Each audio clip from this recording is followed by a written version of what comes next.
Hello guys! Good evening sa inyong lahat. Dito ay alas 8 na ng gabi. Magre-reaction lang tayo sa mga napanood natin tungkol sa Chris Pao. Bago ang lahat, sa mga hindi pa nakaka-subscribe sa ating YouTube channel, Batanggenyang Waray, please subscribe my YouTube channel and like and share sa lahat ng aking mga video and live. At I appreciate po yung mga ginagawa natin at ginagawa ninyo sa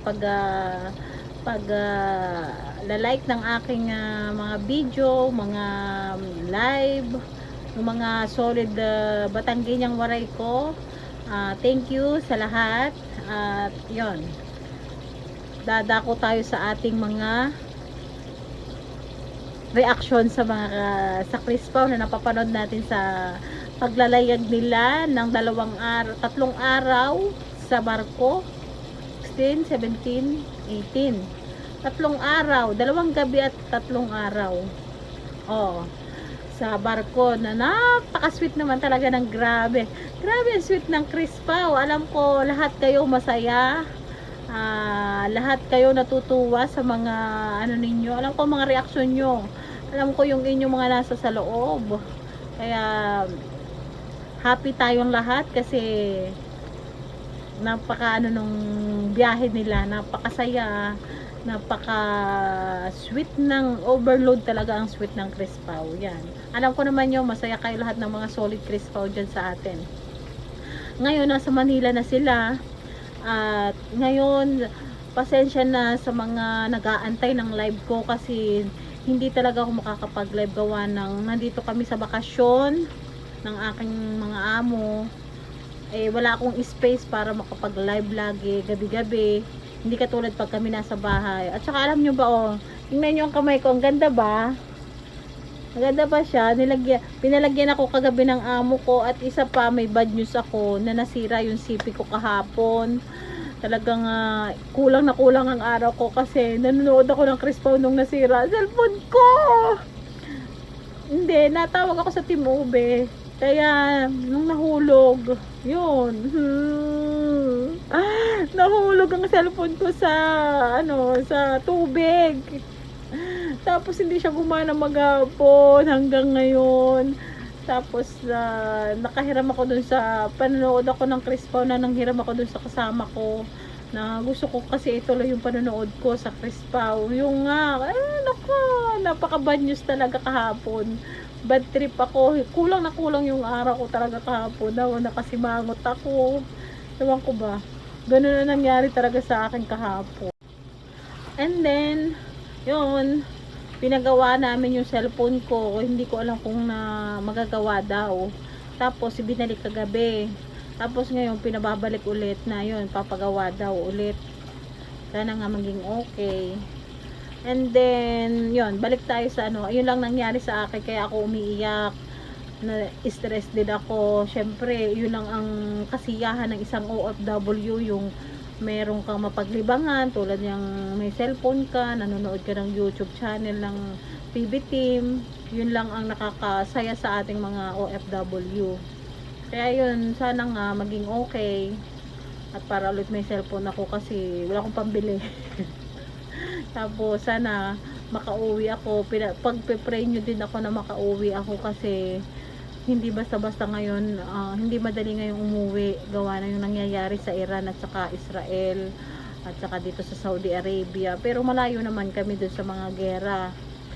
Pero nakakalungkot lang. Sana matigil na para hindi lahat na apektado. Kasi tayo apektado lahat. Tulad ko na gusto kong umuwi. Pero nandun yung pag-aalinlangan ng amo ko kasi baka hindi daw makabalik. Tapos yung ganong mga cancel ang flight kasi maraming na puro cancel ang flight. Kaya sana maka-uwi. Pag-pray nyo din ako. And then back to tayo sa Chris Pao. Ay, grabing kilig sa Chris Pao. Grabe! Hindi ko, grabing sweet ng dalawa, yung yakap ni Krishna, yung yakap ni Sir Paul. Doon mo talaga nakikita yung pagmamahalan nilang dalawa na talaga natural. Saka yung kwentuhan nila para lang silang magkaedad na ang kwentuhan nila para lang ganito. natural si Krishna. Talaga yung kanilang kwentuhan. Parang ang tagal na nilang magkakilala. Hindi sila nahihiya sa isa't isa. Yung magkasama ba sa isang kwarto? Tingnan nyo naman yun. Tapos sasabihin nyo, scripted. Nasaan na kayo? Nasaan yung inyong mata? Baka bulag ba kayo? Grabe, Chris Pao. Nang dahil sa Chris Pao, nahulog ang cellphone ko. Totoo lang. Hindi ko kayo sinisisi Chris Pao, pero ayun ang totoong nangyari. Na ang pinag-uusapan namin talaga Chris Pao. Ayun talaga ang aming pinag-uusapan ng aking team. No, nahulog sa tubig ang cellphone ko. Ayun ang malaking maling ginawa ko nung araw na yung kahapon, sa totoo lang. Yun, ganon. Tapos kaya yun, sana magawa at para may cellphone ulit ako. Nakakasad lang. Yan. And then, habang naglalaba ako yun, magagawa nga ako ng video kasi hindi ako makapag-live. Pasensya na kayo sa mga naghihintay sa live ko, sa mga nagko-comment sa akin, sa mga nagme-message sa akin, kung ano ba yung reaction ko sa ating Chris Pao, sa ating mga iniidolo. Yun, sobrang saya ko. Kahit sino, masaya tayong mga solid Chris Pao. Kung ano yung nakikita natin sa kanila ngayon, go lang sa ating support. Always lang tayo support sa PB team, lalo-lalo na sa Chris Pao. Kaya, ganun na lang ating gawin. Huwag tayong mga negative, huwag tayong mga overthink ng negative. Think positive tayo sa Chris Pao kasi iniidolo natin kung mga solid supporters kayo ng Chris Pao. Malawak ang pangunawa nyo sa kanila. Huwag nyo silang bibigyan ng issue, huwag nyo silang iisipan ng mga kung ano-ano dahil ayun ang makakasira sa ating mga community ng Chris Pao kasi doon nagsisimula yung pag negative lagi yung mga sinasabi nyo. At saka yung mga nagbabas kay Chris na wag nyo, kilalanin nyo muna yung tao bago nyo husgahan si Krishna dahil hindi nyo sila kilala at saka hindi nyo sila nakakasama at saka wag magsasabing scripted dahil kitang kita sa galawan ng dalawa kung paano sila natural yung walang kaarte-arte si Krishna, si Sir Paul, kita mo naman talagang siya ang nakakapagpasaya kay Sir Paul, si Krishna. Kita nyo yung tawa ni Sir Paul, yung saya niya, nakasama niya, di ba? Tanga lang ang hindi makakakita. At saka pag ganong mga solid Chris Pao kayo, lawakan yung inyong mga pangunawa, wag kayong mga negative, wag kayong mag-isip ng ginagamit lang ni Sir Paul si Krishna, ganito, wag.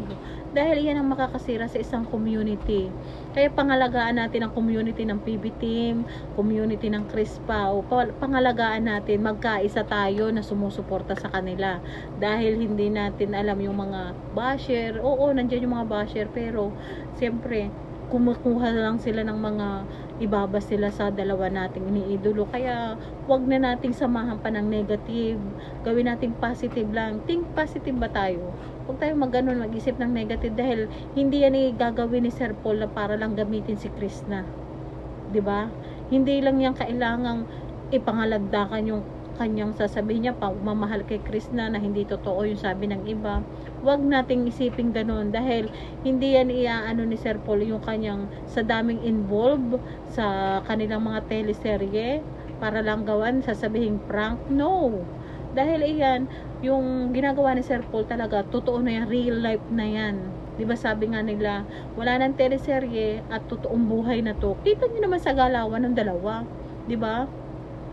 Kaya wag tayo masyadong at saka yun, ganito na lang.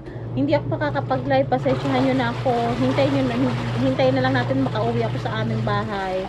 At saka yan, please, may YouTube channel. Please subscribe sa mga hindi pa subscribe sa aking YouTube channel, sa aking Facebook account, Rosemary Cabugos, at saka sa aking FB page, Batanggenyang Waray.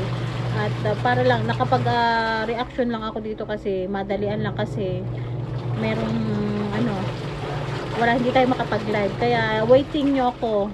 May-miss ko din talaga mga solid Chris Pao talaga sa akin. Thank you sa lahat ng mga nagmamahal sa akin at mahal na mahal ko kayo. Miss ko na kayo, mga solid Chris Pao ng Batanggenyang Waray. Thank you sa lahat ng mga pumupunta sa live ko at naghihintay sa live ko. Kaya nag-reaction muna ako. Pagpasensyahan nyo na yung reaction ko kasi madalian lang to. I love you, mahal na mahal ko kayo. Love you.